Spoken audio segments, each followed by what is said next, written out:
প্রতিশোধের নাম কখনো ইসলাম নয়, মহব্বতের নাম, ভালোবাসার নাম ইসলাম। ইসলাম এটাই আমাদেরকে শিক্ষা দিয়েছে। তোমাকে কেউ যদি কষ্ট দেয়, তুমি সাথে সাথে তাকে আল্লাহর ওয়াস্তে মাফ করে দাও। তোমাকে কেউ যদি আঘাত করে, তোমাকে কেউ যদি কষ্ট দেয়, তুমি আল্লাহর ওয়াস্তে হৃদয় থেকে তাকে মাফ করে দাও। আপনার ইজ্জত সম্মানকে বাড়িয়ে দিবেন কে? আল্লাহ। বলেন কে? আল্লাহ।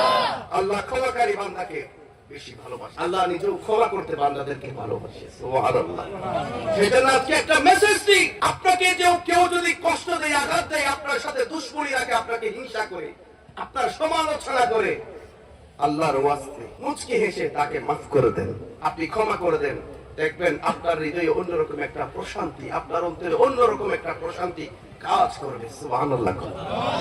আমার নবী এরকম একটা মজলিসে বসা সাহাবায়ে কেরামদেরকে ডাক দিয়ে বলেন, ও সাহাবায়ে কেরাম, এখন এমন একজন সাহাবী আবার আসবে, তিনি জান্নাতি।